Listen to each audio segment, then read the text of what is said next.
बच्चों, online class में आपका स्वागत है। बीएड प्रथम वर्ष अधिगम एवं शिक्षण का थर्ड पेपर का अध्ययन कर रहे हैं और थर्ड पेपर में भी हम तीसरी इकाई का अध्ययन कर रहे हैं जो शिक्षण से यानी टीचिंग मेथड से संबंधित है। और शिक्षण की हमने परिभाषाएं, शिक्षण की सिद्धांतों के बारे में अध्ययन किया। आज हमारा जो टॉपिक रहेगा वो शिक्षण के स्तर यानी लेवल ऑफ टीचिंग के बारे में रहेगा। दिनांक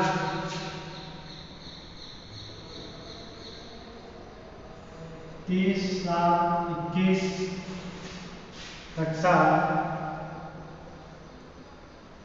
बीएड फर्स्ट ईयर, विषय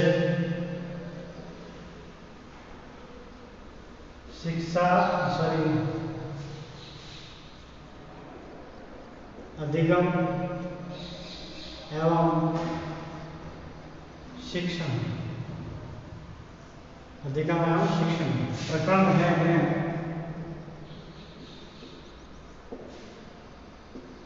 शिक्षण के स्तर। शिक्षण के स्तर इसको अंग्रेजी में बोलते हैं level of teaching, levels of teaching. शिक्षण के स्तर यानी शिक्षण को कितने स्तरों में बांटा गया है उसके बारे में हम आज अध्ययन करेंगे। शिक्षण की क्रिया की अभिव्यक्ति को संज्ञानात्मक दृष्टि से देखा जा सकता है, अर्थात इन क्रियाओं में विभिन्न मात्राओं में विचार, तर्क, चिंतन, विश्लेषण तथा संस्करण आदि मानसिक गुणों का समावेश होता है। शिक्षण की प्रक्रियाओं में कई स्तरों की संज्ञानात्मक अभिव्यक्ति दिखाई देती है। यह अभिव्यक्ति 4 स्तरों पर है, यानी शिक्षण की प्रक्रिया में कई स्तरों की संज्ञानात्मक अभिव्यक्ति दिखाई देती है। और यह अभिव्यक्ति कितनी है? संज्ञानात्मक अभिव्यक्ति के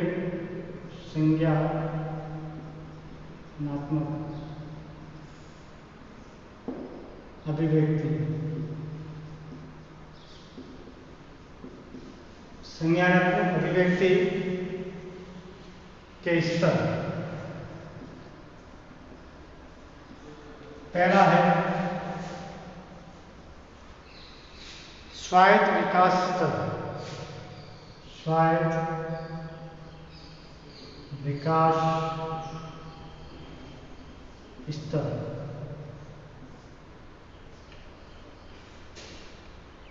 दूसरा है स्मृति स्तर। स्मृति स्तर। तीसरा है बोध स्तर।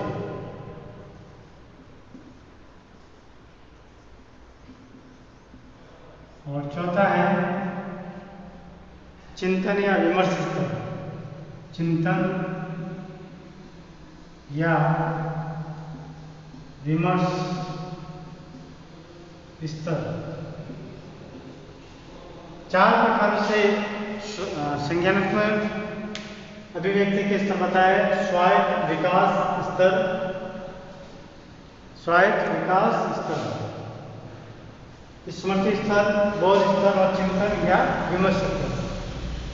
तो शिक्षण के इन 4 स्तरों को यदि एक रेखा या मापनी पर प्रदर्शित किया जाए तो स्वायत्त विकास का स्तर एवं स्मृति स्तर, जिसमें विचार की मात्रा प्राय नहीं के बराबर होती है, जिसमें विचार की मात्रा नहीं के बराबर होती है, उसके एक छोर पर चिंतन स्तर, जिसमें विचार की मात्रा सर्वाधिक होती है, दूसरे छोर पर प्रकट की जाए बोध स्तर के इस रेखा पर लक्ष्य की ओर दिखाई दे सकता है। इन 4 स्तरों को एक रेखा पर इसी रूप में प्रदर्शित किया जाता है। यानी इनको 4 स्तरों पर कैसे बना कि स्वायत्त विकास स्तर पहला आएगा, दूसरा आएगा स्मृति स्तर, तीसरा आएगा बोध स्तर और तीसरा आएगा चिंतन स्तर। अब सबसे पहले हम स्वायत्त विकास स्तर के बारे में अध्ययन करते हैं कि क्या होता है शिक्षण का स्वायत्त विकास स्तर। इस स्तर का विचार मॉरिल एल बिग्गी ने दिया। इस स्तर किसने दिया? मॉरिल एल बिग्गी, ये मनोवैज्ञानिक था। इसने ये विचार किया, मॉरिल एल बिग्गी। यह स्तर छात्र केंद्रित होता है, इसमें औपचारिक शिक्षण की आवश्यकता नहीं होती। इसके अंतर्गत छात्र का बौद्धिक विकास बिना किसी बाह्य हस्तक्षेप के संपन्न होता है। यानी ये स्वायत्त विकास का मतलब होता है कि व्यक्ति खुद अपने आप में सीखता है, उसको बाहर से कोई ज्ञान नहीं मिलता है, वो स्वयं अपने आप में सीखता है। स्वयं को लगता है कि मुझे गर्मी लग रही है तो मुझे पंखा चलाना चाहिए, मुझे भूख लग रही है तो मुझे खाना खाना चाहिए, मुझे अगर रेलवे जाना है तो मुझे बस पकड़नी चाहिए। ये स्वयं अपने आप ही सीखता है। यह एक प्रकार की नकारात्मक शिक्षा है। इसको क्या बोलते हैं? नकारात्मक शिक्षा, जिसमें बल प्रयोग, आदेश या बाहरी मतोवरण के लिए कोई स्थान नहीं। छात्र की भावना इस संदर्भ में सत्य को ज्ञापित करने के लिए अंतिम कसौटी है।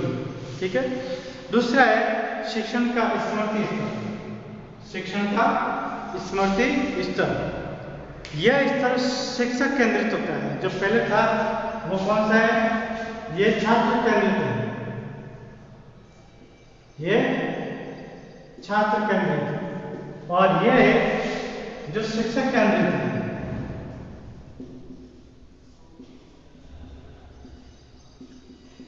शिक्षक केंद्रित तथा अपेक्षाकृत विचारहीन होता है। यह औपचारिक शिक्षण की प्रारंभिक अवस्था होती है। इसमें लक्ष्यों तथा सूचनाओं को याद करना मात्र परम लक्ष्य माना जाता है। स्मृति स्तर के शिक्षण पर चर्चा करने से पूर्व हमें स्मृति स्तर को भी जानकारी प्राप्त करना आवश्यक है। स्मृति एक मानसिक प्रक्रिया है। जब व्यक्ति किसी वस्तु या पदार्थ अथवा स्थान को देखता है तो उस वस्तु पदार्थ अथवा स्थान की प्रतिमा अथवा चिन्ह उसके मस्तिष्क में बन जाती है। मतलब व्यक्ति किसी भी वस्तु को या पदार्थ को देखता है तो उसकी स्मृति उसके मस्तिष्क में बन जाती है। इन्हीं संचित चिन्हों तथा पूर्व समय में सीखी बातों को याद करना क्या कहलाता है? स्मृति कहलाता है। जब हम किसी वस्तु को देखते हैं तो उसमें अचेतन मन में उस वस्तु के अनुभव बनकर संचित होने लगते हैं, यानी अचेतन अवस्था में चले जाते हैं। हम कोई भी कार्य करते हैं, हमारी जो भी चीज़ें होती है वो अचेतन अवस्था में आ जाती है। अच्छा, जब भी हम उसकी जरूरत पड़ती है उसको चेतना अवस्था में लाकर उसको याद किया जाता है। इन्हीं संचित किए हुए भूतकालिक अनुभवों के आवश्यकता पड़ने पर हम प्रत्यास्मरण द्वारा पुनः चेतना में लाकर पहचान लाते हैं, तो उसी को हम स्मृति कहते हैं। अब स्मृति के शिक्षण प्रतिमान कौन से हैं? हर्बर्ट को स्मृति स्तर के शिक्षण प्रतिमान प्रवर्तक माना जाता है। अब इसमें स्मृति स्तर, स्मृति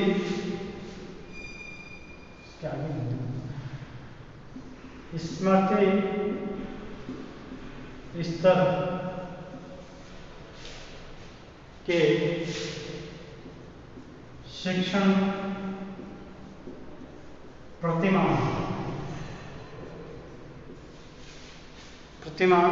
का प्रवर्तक कौन था?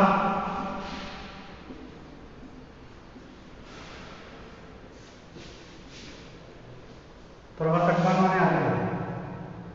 वह है, एक बार मैं पुनः बता देता हूँ कि जो शिक्षण का स्मृति स्तर है उसके वो ये था शिक्षक केंद्रित, और स्वायत्त विकास स्तर वो था छात्र केंद्रित पे था। और स्मृति स्तर के जो शिक्षण प्रतिमान के जो प्रवर्तक थे वो कौन थे? हर्बर्ट थे। यानी ये पूरे जो प्रतिमान था, ये जो स्तर है वो शिक्षक पर ही डिपेंड था, शिक्षक के ऊपर ही माना जाता था, क्योंकि ये औपचारिक शिक्षण की प्रारंभिक अवस्था मानी जाती है। इसमें लक्ष्य और सूचनाओं को बाद में सूचनाओं को याद करना महत्वपूर्ण लक्ष्य माना गया है। एक बार वापस मैं बता रहा हूँ, स्मृति स्तर के शिक्षण पर चर्चा करने से पूर्व हमें स्मृति स्तर को भी जानकारी प्राप्त करना जरूरी है। स्मृति किसने मैंने बताया था, स्मृति एक मानसिक प्रक्रिया है। वस्तुतः जब व्यक्ति किसी वस्तु या पदार्थ अथवा स्थान को देखता है तो उस वस्तु पदार्थ अथवा स्थान की प्रतिमा व चिन्ह उसके मस्तिष्क में बन जाती है। इसी संचित चिन्हों तथा पूर्व समय में लिखी हुई बातों को बाद में याद करना स्मृति कहलाता है। आज के लिए हम इतना करेंगे और नेक्स्ट वीडियो में भी हम शिक्षण स्मृति स्तर का ही पुनः याद करेंगे।